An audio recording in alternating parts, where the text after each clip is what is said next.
Neste vídeo trataremos da possível relação entre escrita e ser.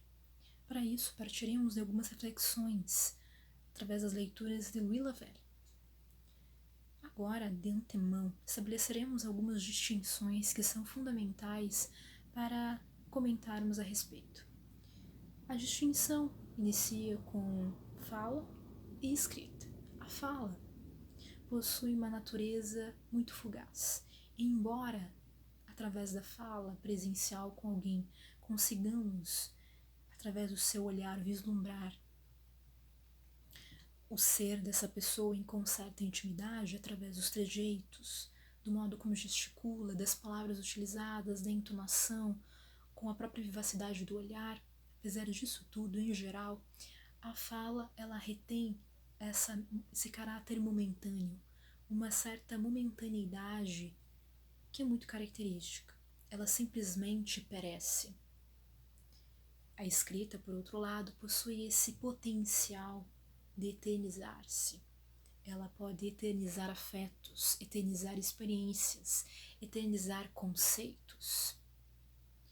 Trata-se de algo potencial, mas muitas vezes cria-se certa projeção em relação à própria fala e à própria escrita, dizendo devemos simplesmente eternizar a nossa fala, eternizar todos os nossos aspectos imaginativos. Devemos escrever simplesmente para eternizar as coisas que aconteceram.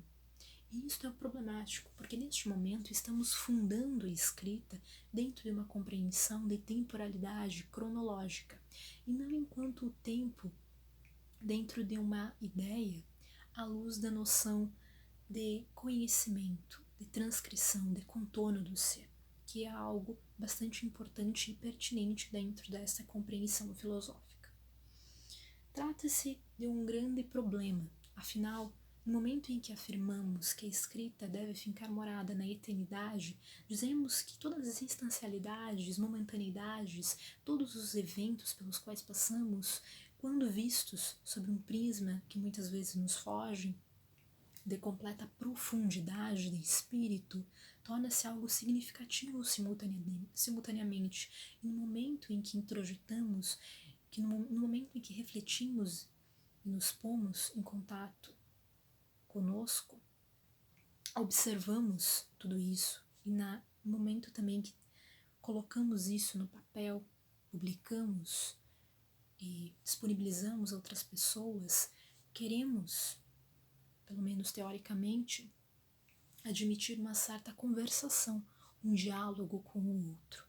Afinal, todo o processo de linguagem corresponde a uma identificação, a uma relação que, embora polissêmica, ainda assim retém uma certa identificação e reconhecimento. Afinal, eu escrevo para ser lido e, consequentemente, para ser entendido pelas outras pessoas, por alguém diferente de mim, não por uma extensão minha, não por um espelho, não por um reflexo, e sim por outra pessoa, totalmente diferente, mas que através do seu olhar, fitando o meu texto, consegue inserir em si mesmo uma lupa que enxerga a profundidade da sua interioridade, em correspondência ao mesmo tempo, em completo discernimento em relação à exterioridade.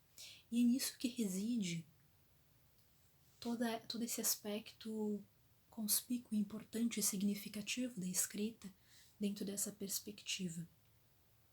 Simplesmente, no momento em que escrevemos, contornamos todas essas fagulhas, todas essas faúlhas de luz interior.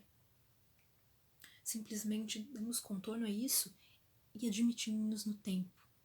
Tracejamos essa relação de modo ainda mais claro. Simplesmente não parte do tempo, mas sim estabelecemos, tornamos isso ainda mais especial, isso ainda mais importante. Por isso que outro conceito importante também é de atenção. Temos que nos ater ao presente e, com isso, a presença constante. Um fato passado que nos ocorreu, no momento em que o rememoramos, a sua presença está ali demarcando e se efetivando no meu presente. E, portanto, promove mudanças, promulga diversas modificações no meu presente. Da mesma forma, possibilidades de um futuro, um vir a ser, ainda assim marca a sua presença no meu presente. E é nesse sentido que Lavelle quer expor. Não se ater a um presente cronológico, mas a essa presença. O ser está em toda parte. E na escrita, isso deve ser substancial. Por isso, devemos execrar essa compreensão de eternizar algo simplesmente para que não se dissipe, mas sim aquilo que nos toca, aquilo que é profundo, que nos é caro, realmente. E, de modo completamente análogo, temos essa ideia da poesia com isso. Depois que visualizamos esses conceitos, podemos falar sobre a poesia, que é um dos tipos de arte. A poesia, ela trabalha com um elemento bem importante também. Ela trabalha com os afetos, trabalha com noções que muitas vezes são intuitivas, experiências subjetivas que são intuitivas, que criam no leitor esse terreno polissêmico com o qual ele consegue, embora com diversas possibilidades disponíveis nesses feixes de significados, ainda assim construir e enxergar uma comunhão, identificar-se, não enquanto um espelho, mas realmente enquanto uma comunhão, uma união, há algo que nos separa. Somos pessoas diferentes, somos diferentes, mas há algo que ao mesmo tempo nos une, e isso retém uma natureza espiritual. E é essa natureza espiritual extremamente importante, porque ela consegue estabelecer uma área concatenada entre a objetividade e a subjetividade, entre a exterioridade e a interioridade. E no processo de escrita, acima de tudo, primordialmente, eu preciso ter essa introjeção, que embora eu esteja isolado, ainda assim tenho que manter uma certa conversação que muitas vezes se atém a diversas vozes. Eu preciso desse diálogo interior. E isso se dirige para fora, para que outros possam ler, para que outros possam conversar do mesmo modo consigo mesmos, através dessa identificação possível, que parte desde do próprio aparato da linguagem, esse uso, essa necessidade de comunicação com termos comuns, mesmo com toda a polissemia. E a poesia, ela tem esse aspecto intuitivo importante, e que, embora na poesia haja um grande flerte em relação aos usos terminológicos, ainda assim, isso torna ainda mais rico o processo, porque, como já dito anteriormente, a possibilidade, ela consegue desvencilhar, consegue clarificar a sua totalidade. A possibilidade, ela é presença. Então, todos os significados ali pertencentes, os significados que eu introjeto, os significados que eu ponho à luz da minha compreensão, ainda assim eles desvendam algo que me toca, algo que toca a realidade também, e que não irá necessariamente criar uma redoma de vidro dentro de um certo aspecto egóico. Outro conceito importante é o conceito de beleza, que a beleza, mesmo ela sendo um aspecto vinculado e completamente concatenado à eternidade, a beleza na obra de arte, ela se perfaz através de um processo contemplativo, muito mais contemplativo, um processo muito mais de contemplar a perfeição do que criá-la, propriamente dizendo. Conjuntamente, temos um outro conceito que é importante no terreno da espiritualidade, afinal, a espiritualidade é indissociável de toda essa discussão, que é o conceito de graça. muito presente na religiosidade. A própria graça, ela torna à luz essa união que nós temos com um princípio muito fundamental da espiritualidade que encontramos em nós mesmos, mas que não é fruto da nossa imaginação, dos nossos conceitos e da nossa compreensão cosmológica do mundo. Mas é simplesmente um nível de intimidade que encontramos, o mistério do qual fazemos parte e que, embora não nasça do tempo, ainda assim mostra que todos os estilhaços do tempo, que embora haja todo esse problema, todos esses ergástulos pelos quais passamos, ainda assim há algo muito maior, há uma profundidade maior à qual eu pertenço.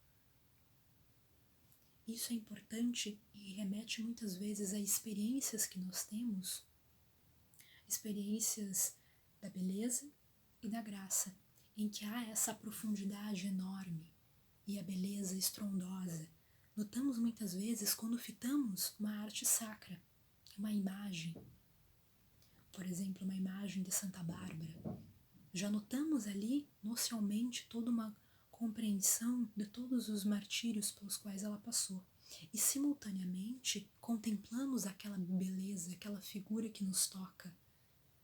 E podemos também experienciar esse estado de graça, algo que nos mostra que algo muito maior, algo que transcende o tempo, mas ao mesmo tempo torna o tempo compreensível a nós, dentro da sua estrutura, tal como nós o conhecemos. Notamos então, através desses pequenos comentários, que, mesmo parcos, uma certa profundidade em relação à escrita, uma profundidade potencial, que é importantíssima.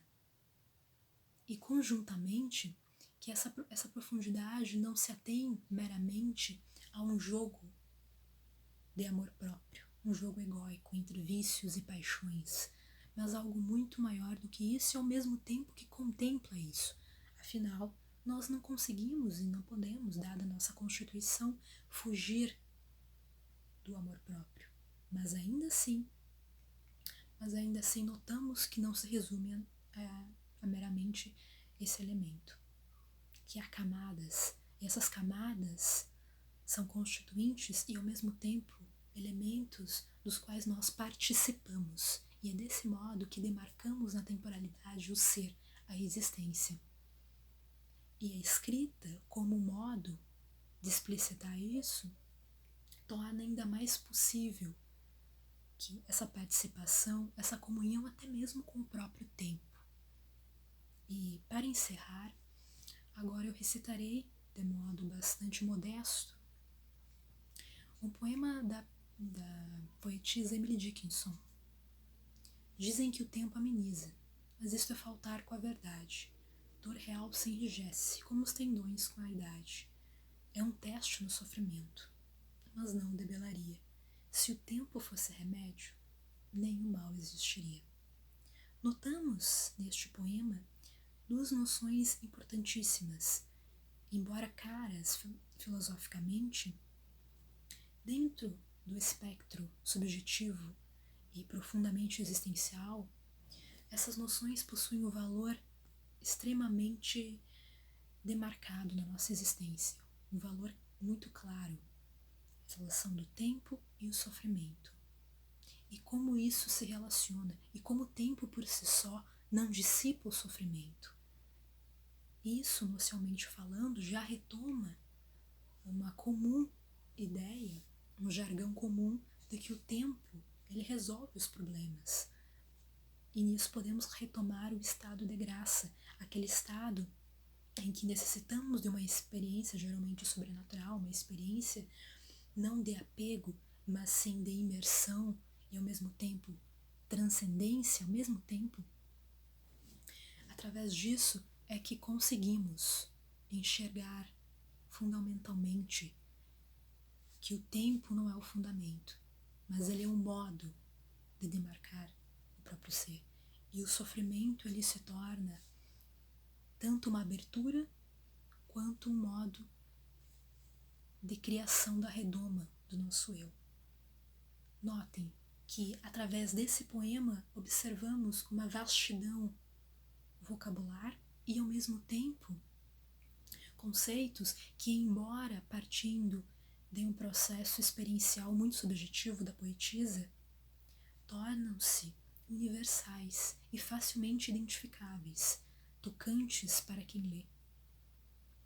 Notamos a importância desse modo da escrita, e não meramente a escrita como um despejo de ideias, como um escarrar de noções, e sim um trabalho interior, uma vida espiritual ativa, e ao mesmo tempo um olhar do leitor que, contemplando toda a construção textual, enxerga ali um terreno fértil para germinar a sua espiritualidade. E é isso. Espero que tenha sido claro, ou pelo menos tenha possibilitado algumas criações reflexivas.